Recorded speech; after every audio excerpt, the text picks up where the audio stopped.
अस्सलाम वालेकुम। मैं हूं महबूब आलम। आप देख रहे हैं मेरा यूट्यूब और फेसबुक डिजिटल चैनल। आज मैंने एक ख़ास टॉपिक जो है वो आपके साथ डिस्कस करना है, जो कि एफ़आईआर के मुतालिक है कि एफ़आईआर हमें किस तरह देनी चाहिए। कौन कौन सी ऐसी चीज़ें हैं जो हमने अपनी एफ़आईआर के अंदर शामिल नहीं करनी, कौन कौन सी ऐसी चीज़ें हैं जो हमने अपनी एफ़आईआर के अंदर शामिल करनी है, कौन सी ऐसी चीज़ें हैं जिनको एफ़आईआर के अंदर शामिल करने से एफ़आईआर कमज़ोर हो जाती है, और कौन सी ऐसी चीज़ें हैं जिससे एफ़आईआर जो है मज़बूत होती है, और एक मज़बूत एफ़आईआर ही मुल्ज़िम को सज़ा दे सकती है। सबसे पहले जो है हमने तारीख़ वक़ूआ जो है वो बिल्कुल सही लिखना है कि तारीख़ वक़ूआ जो है उसमें किसी किस्म की गलती जो है पूरी एफ़आईआर को जो है वो ख़त्म कर देती है। उसके बाद जो है हमने वक़्त वक़ूआ लिखना है।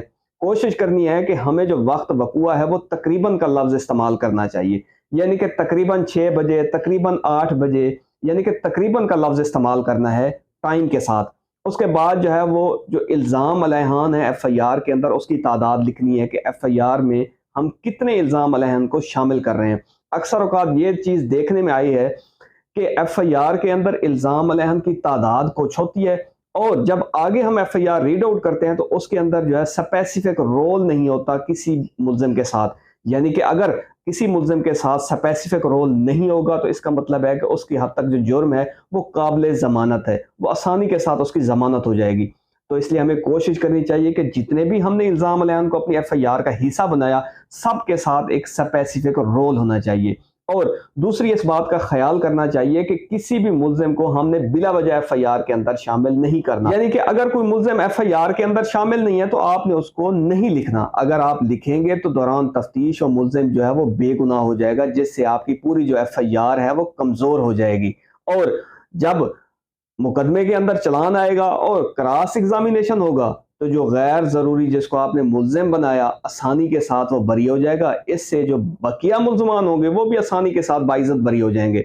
और अगर आपने अपनी एफ़आईआर के अंदर किसी नामालूम मुल्ज़मान को लिखा है तो आपने कोशिश करनी है कि उनका हुलिया लिखना है। हुलिया लिखने से ये है कि जब वो मुल्ज़िम आपके सामने आएगा तो आपको पहचानने में आसानी हो जाएगी। अक्सर औक़ात ये देखा जाता है कि जब शनाख्त परेड का अमल होता है तो मुल्ज़िम ने एफ़आईआर के अंदर उसका हुलिया नहीं लिखा होता, तो जो जज साहब होते हैं उसको डिस्चार्ज कर देते हैं उसी वक़्त, यानी कि बगैर शनाख्त परेड के। तो हमें इस चीज़ का ख़ास ख़्याल रखना है कि अगर हमने नामालूम मुल्ज़मान एफ़आईआर के अंदर ऐड किए हैं तो उनका हुलिया लाज़मी लिखना है। उसके बाद अगर एफ़आईआर में आपने कोई वेपन्स का ज़िक्र किया है तो उसकी तफ़सील लिखेंगे कि पिस्टल था, स्टिक थी, कोई रोड़ा था या ईंट थी, उसका मेंशन करना जो है वो बहुत ज़रूरी है। इसके अलावा अगर आपने एक से ज़्यादा इल्ज़ाम अलैहान लिखा है अपनी एफ़आईआर के अंदर, तो जो आपने वेपन्स का ज़िक्र किया था, कोशिश करनी है कि हर इल्ज़ाम अलैहान के ऊपर एक-एक चीज़ आ जाए। यानी कि किसी के साथ आप पिस्टल दिखा दें, किसी के साथ स्टिक दिखा दें, किसी के साथ रोड़ा या ईंट दिखा दें, यानी कि तमाम मुल्ज़मान के ऊपर आपने स्पेसिफ़िक रोल जो है वो मेंशन करना है। और ये भी लिखना है कि किस मुल्ज़िम ने क्या चीज़ पकड़ी हुई थी। इसके साथ अगर आपने अपनी एफ़आईआर में लिखा है कि दौरान मारपीट अगर आपकी कोई चीज़ गिर गई थी, तो आपने उसकी इक़साम लिखनी है, उसकी मालियत लिखनी है, उसकी सही तरीके से तादाद बतानी है।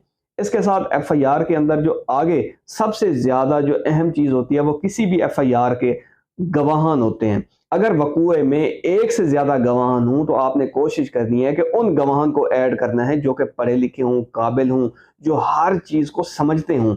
ये नहीं कि आपने एफ़आईआर के अंदर किसी एक ऐसे इंसान को लिख दिया जो कि पढ़ा लिखा भी नहीं है, दौरान तफ्तीश आपके साथ कोऑपरेट भी नहीं कर सकता, और जब अदालत में चालान आता है, क्रॉस एग्ज़ामिनेशन के दौरान सबसे जो अहम बर्डन होता है वो गवाह के ऊपर होता है, क्योंकि केस उन्होंने जो है वो साबित करना होता है। अक्सर औक़ात ये देखा गया कि जो गवाहान एफ़आईआर को साबित नहीं कर सकते, ईज़िली वो मुकदमा जो है वो ख़त्म हो जाता है, मुल्ज़िम जो है वो बाइज़्ज़त बरी हो जाते हैं। और सबसे अहम चीज़ आपने कोशिश करनी है कि एफ़आईआर के अंदर उन गवाहान को लिखना है जो मौके पर मौजूद हों। अक्सर औक़ात ये होता है हमारी बदकिस्मती कि जो एक गवाह घर में बैठा होता है, हम उसको वक़ूए के अंदर खुद पुट अप कर देते हैं। लेकिन जब तफ्तीश होती है तो ये साबित हो जाता है कि ये गवाह उस टाइम था ही नहीं। और इसके अलावा जब आगे चलें, दौरान चालान जब क्रॉस एग्ज़ामिनेशन होता है, तो एक गवाह कुछ कहता है, एक गवाह कुछ कहता है, जिससे साबित हो जाता है कि ये जो गवाह था ये मौके पर था ही नहीं। तो इसलिए कोशिश करनी चाहिए जो जेन्युइन ओरिजिनल जो गवाह जो मौके पर हो उसी को आपने शामिल करना है, और कोशिश करनी है कि जो गवाह हो वो पढ़ा लिखा हो। تاکہ وہ دوران تفتیش بھی اور دوران کراس ایگزامینیشن بھی صحیح طریقے سے آپ کے کیس کو کنٹیسٹ کر سکے۔ اس کے علاوہ وقوع کے اندر جرم کی نوعیت جو ہے وہ لکھنا بہت ضروری ہے۔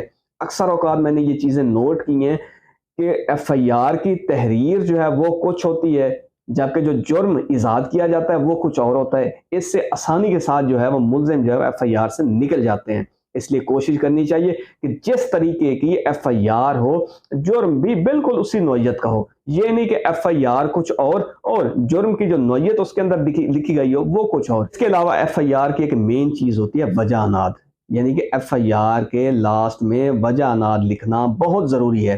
یعنی کہ اگر دونوں پارٹیز کے درمیان میں کسی قسم کی سول یا کرمنل لیٹیگیشن ہے تو اس کا ذکر کرنا بہت ضروری ہے۔ اگر اس سے پہلے آپ کی کوئی لڑائی جھگڑا یا کسی قسم کی کوئی اور ایف آئی آر تھی تو اس کا حوالہ دینا بہت ضروری ہے، کیونکہ ہمیشہ وجہ اناد ہی ملزم کو سزا دینے کے لیے ایک اہم چیز ہوتی ہے۔ اس لیے آپ نے وجہ اناد ہر صورت لکھنی ہے۔ اس کے علاوہ اگر آپ کی ایف آئی آر میں کسی قسم کا کوئی ڈیلے ہے تو آپ نے اپنی ایف آئی آر میں اس ڈیلے کی وضاحت کرنی ہے کہ یہ جو ایف آئی آر ہے میڈیکل کی وجہ سے اس کے اندر ڈیلے ہوا، اس لیے اس کی ایف آئی آر کے اندر اس میڈیکل کا حوالہ دیں کہ میڈیکل ڈیلے آیا، اس کی وجہ سے ایف آئی آر کے اندر ڈیلے ہوا۔ اس لیے آپ نے ڈیلے کا جو فیکٹ ہے اس کو لازمی جو ہے اس کی وضاحت کرنی ہے۔ اس کے علاوہ ایف آئی آر میں مکمل مستغیث کا نام، ولدیت، کاسٹ، اس کی رہائش، یہ تمام چیزیں لکھنا بہت ضروری ہیں۔ اس کے علاوہ مستغیث کا دستخط، انگوٹھا، تاریخ جو ہے وہ لکھی جاتی ہے، اس کا موبائل نمبر لکھا جاتا ہے، شناختی کارڈ نمبر لکھا جاتا ہے۔ موبائل نمبر اس لیے لکھا جاتا ہے تاکہ دوران تفتیش جو آئیو ہے وہ آسانی کے ساتھ مستغیث کو بلا سکے۔ ایف آئی آر جو ہے وہ مقدمے کی بنیاد ہوتی ہے، یعنی کہ جتنی اچھی ایف آئی آر ہوگی اتنا ہی آپ کا مقدمہ جو ہے مضبوط ہوگا۔ ایک مضبوط ایف آئی آر ہی ملزم کو سزا دے سکتی ہے۔ اگر آپ کی ایف آئی آر کمزور ہوگی تو ملزم جو ہے وہ آسانی کے ساتھ باعزت بری ہو جائے گا۔ اس لیے آپ نے کوشش کرنی ہے درخواست سے لے کر اپنی ایف آئی آر تک جینوین چیزیں پٹ اپ کرنی ہیں تاکہ کیس آسانی کے ساتھ ثابت ہو سکے۔ اس لیے بار بار میں یہی کہوں گا کہ ایک مضبوط ایف آئی آر کیس کو مضبوط کرتی ہے۔ اس لیے ایف آئی آر آپ کو ہمیشہ سوچ سمجھ کر دینی ہوگی۔ اگر آپ کو کچھ نہیں پتا تو آپ نے کسی ایک ایسے انسان سے پوچھنا ہے جو اس کی نالج رکھتا ہو، چاہے وہ اچھا جو ہے وکیل ہی کیوں نہ ہو۔ تو اس لیے ایف آئی آر جو ہے وہ سوچ سمجھ کر دیں۔ بعد کی تکلیف سے بہتر ہے کہ پہلے تھوڑی سی تکلیف کر لیں تاکہ آپ کا کیس اچھے طریقے سے ثابت ہو سکے، تاکہ ایک معصوم انسان کو انصاف مل سکے اور ملزم کو قرار واقعی سزا مل سکے۔ اس کے ساتھ ہی آج کا ولاگ ختم کرتے ہیں۔ جہاں رہیں خوش رہیں، اپنا اور میرے چینل کا خیال رکھیے گا۔ پاکستان زندہ باد۔